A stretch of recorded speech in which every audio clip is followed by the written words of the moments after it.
नमस्कार, capital TV की इस प्रेस स्टोरी देख रहे हैं आप और मैं हूं आपके साथ रोहित कुमार। देश में कट्टरता की सारी हदें अब पार हो चुकी हैं। हालत ऐसी कि हिंदुओं के लिए भगवान की तस्वीर लगाना भी खतरे से खाली नहीं। लेकिन सवाल यह है कि आखिर ऐसा हो कहां रहा है और सरकार इसको लेकर क्या कर रही है। तो चलिए आपको विस्तार से बताते हैं। कर्नाटक में अभी कांग्रेस की सरकार है, मतलब मुस्लिम तुष्टीकरण चरम पर है। और यह सिर्फ आरोप नहीं है, ना ही किसी राजनीतिक दल ने ऐसा आरोप लगाया है। मुस्लिम तुष्टीकरण सच में वहां किया जा रहा है, वो भी विभागीय स्तर पर। एक सरकारी बस पर बजरंग बली की फोटो क्यों और कैसे लगी, किसने लगाई, ट्रांसपोर्ट डिपार्टमेंट अब इसकी जांच करेगी। हैरानी की बात यह है कि जो सरकार खुद को बड़ा व्यस्त बताती है, उन्हें अब ऐसे कामों में दिलचस्पी है जो हिंदुओं से जुड़ी है। और इस बात की बहुत ज्यादा हैरानी भी नहीं होनी चाहिए। ऐसा इसलिए क्योंकि कांग्रेस का हिंदुओं के प्रति क्या रवैया रहा है, इससे हर कोई वाकिफ है। लेकिन सवाल यह है कि बजरंग बली की फोटो से इतनी दिक्कत किसे और क्यों? कर्नाटक का ट्रांसपोर्ट विभाग इसकी जांच करने क्यों जा रहा है? दरअसल ये सब हो रहा है आरिफ अरवाह नाम के एक कट्टर मुस्लिम युवक की वजह से। 31 जुलाई 2024 को आरिफ को एक बस दिखी जिसके सामने हनुमान जी की एक तस्वीर लगी थी, जिसके बाद इसने उसकी फोटो खींची और सोशल मीडिया पर पोस्ट कर दी। साथ ही KSRTC को टैग करके उसने हनुमान जी की फोटो से संबंधित सवाल पूछा। उसने लिखा कि मैंने चिकमगलूर बस स्टैंड पर एक बस देखी। बस के पीछे एक धार्मिक फोटो लगी हुई है। क्या सरकारी बसों पर कोई धार्मिक फोटो लगाना सही है? कृपया ड्राइवर और कंडक्टर पर कार्रवाई करें। हिंदू घृणा से सना कोई कट्टर मुस्लिम हनुमान जी की फोटो देखे और फट ना पड़े, यह आश्चर्य की बात नहीं। लेकिन खबर यह है कि ऐसे कट्टर मुस्लिम और उसकी सोच को Karnataka state road transport corporation की तरफ से जवाब भी मिला। जवाब भी ऐसा जिससे हिंदू घृणा की बू आ रही है। आरिफ अरवाह के ट्वीट पर KSRTC ने जवाब दिया। KSRTC ने लिखा, आपने जो पोस्ट किया उसके लिए धन्यवाद। हम हनुमान जी की फोटो लगे बस को संबंधित डिपो में फॉरवर्ड कर रहे हैं और इसकी जांच करवाएंगे। कौन है आरिफ अरवाह? सोशल मीडिया पर उसने जो प्रोफाइल लगाई है उसके अनुसार वो चिकमगलूर विधानसभा क्षेत्र में SDPI यानी कि social democratic party of India का महासचिव है। इसलिए जान लेना भी जरूरी है कि आखिर SDPI है क्या। तो चलिए आपको ये भी बता देते हैं, शायद इसके बाद आपको इस कट्टरता का कारण समझ आ जाए। भारत में जिस आतंकी संगठन PFI को बैन किया जा चुका है, SDPI उसी की एक राजनीतिक फ्रंट है। और PFI क्या है ये किसी से छुपा नहीं। पॉपुलर फ्रंट ऑफ इंडिया यानी कि PFI का गठन 17 जनवरी 2007 को हुआ था। यह संगठन दक्षिण भारत के 3 मुस्लिम संगठनों का विलय करके बनाया गया था। इसमें केरल का national democratic front, Karnataka forum for dignity और तमिलनाडु का मनीथा नीति परसाई शामिल थे। PFI का दावा है कि इस वक्त देश के 23 राज्यों में यह संगठन सक्रिय है। देश में स्टूडेंट्स इस्लामिक मूवमेंट यानी कि सिमी पर बैन लगने के बाद PFI का विस्तार तेजी से हुआ था। कर्नाटक, केरल जैसे दक्षिण भारतीय राज्यों में इस संगठन की काफी पकड़ हुआ करती थी। इसकी कई शाखाएं भी रहीं। गठन के बाद से ही PFI पर समाज विरोधी और देश विरोधी गतिविधियों का आरोप लगता रहा है। PFI पर क्या आरोप है? PFI एक कट्टरपंथी संगठन है। 2017 में NIA ने गृह मंत्रालय को पत्र लिखकर इस संगठन पर प्रतिबंध लगाने की मांग की थी। NIA ने जांच में इस संगठन के कथित रूप से हिंसक और आतंकी गतिविधियों में लिप्त होने की बात कही थी। NIA के डोजियर के मुताबिक यह संगठन राष्ट्रीय सुरक्षा के लिए खतरा है।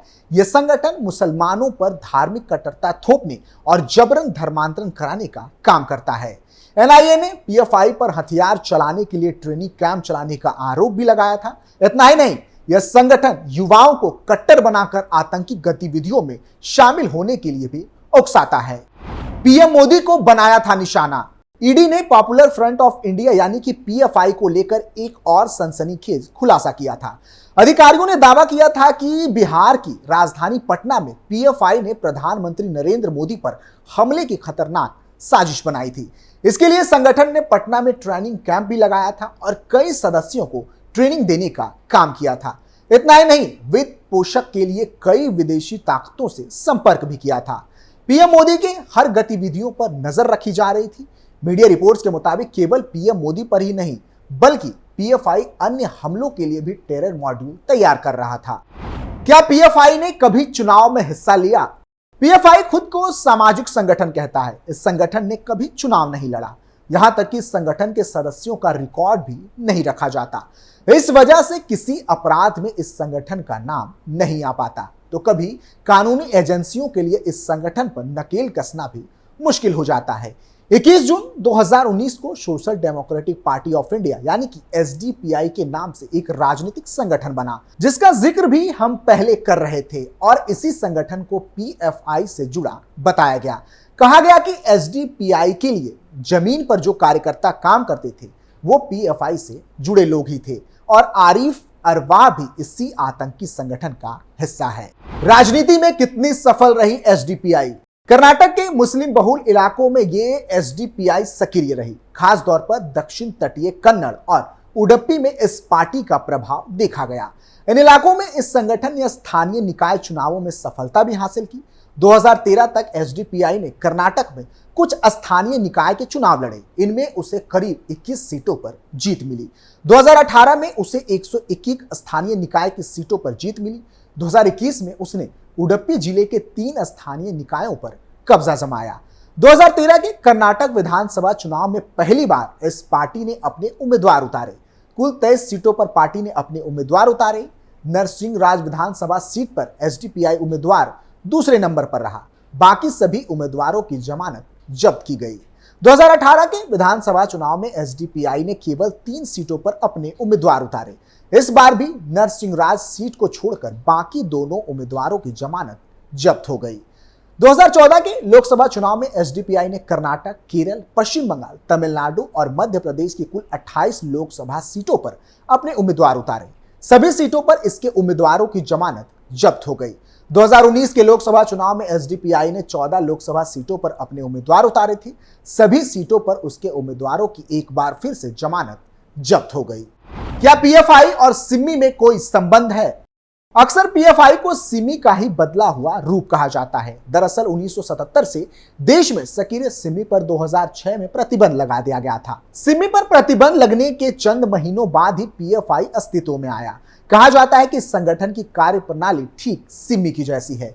2012 से ही अलग अलग मौकों पर इस संगठन पर कई तरह के आरोप लगते रहे हैं, इसीलिए इस पर बैन की भी मांग उठी। कर्नाटक कांग्रेस और मुस्लिम तुष्टीकरण। जनता की याददाश्त अपने घर परिवार संभालने के चक्कर में 2, 4, 10 दिनों की हो जाती है। इसलिए याद दिलाना जरूरी है कि कर्नाटक में मुस्लिम रिजर्वेशन की शुरुआत भी कांग्रेस पार्टी ने की थी। जब इसे बीजेपी की सरकार ने खत्म कर दिया तो साल 2023 में कांग्रेस ने इस आरक्षण को फिर से देने की बात अपने मैनिफेस्टो में की। कर्नाटक में 2011 की जनगणना के हिसाब से मुस्लिम कुल जनसंख्या का 12% है। आरक्षण के नियमों की कैटेगरी 2B में मुसलमानों की सभी जातियों को शामिल किया गया है। कैटेगरी 2A में भी मुसलमानों की 19 जातियां हैं, जबकि कैटेगरी 1 से 17 जातियां इस्लामी हैं। स्थानीय निकाय के चुनावों में भी जो सीटें ओबीसी समाज के लिए आरक्षित हैं, वहां भी मुसलमानों को चुनाव लड़ने की इजाजत है। कांग्रेस सरकार ने हिजाब पर बदला एससी का फैसला। कर्नाटक के मुख्यमंत्री सिद्धारमैया ने राज्य के शैक्षणिक संस्थानों में हिजाब पहनने पर जारी प्रतिबंध को खत्म कर दिया है। मुख्यमंत्री सिद्धारमैया ने कहा है कि हम हिजाब पर प्रतिबंध वापस लेंगे। हिजाब पर अब कोई प्रतिबंध नहीं है और महिलाएं हिजाब पहनकर जा सकती हैं। मैंने प्रतिबंध आदेश वापस लेने का निर्देश दे दिया है, जो कि लागू भी हो चुका है। पोशाक और भोजन का चुनाव आपसी पसंद है, मैं तुम्हें क्यों रोकूं? जो चाहे वो पहनो, जो चाहे वो खाओ, मैं जो चाहो वही खाऊंगा, तुम जो चाहो तुम वो खाओ। मैं धोती पहनता हूं, तुम पैंट शर्ट पहनते हो, तो इसमें गलत क्या है? आपको बता दें कि पिछले साल तत्कालीन बीजेपी की सरकार ने प्राथमिक और माध्यमिक शिक्षा विभाग ने एक सर्कुलर जारी कर स्कूलों और कॉलेजों में हिजाब पर बैन लगा दिया था। इस फैसले को लेकर तब काफी राजनीति हुई थी। मामला कोर्ट की चौखट तक जा पहुंचा था, लेकिन कोर्ट ने सरकार के बैन का आदेश का समर्थन करते हुए कहा था कि शिक्षण संस्थानों के छात्र छात्राओं को पहले से निर्धारित यूनिफॉर्म ही पहनना होगा।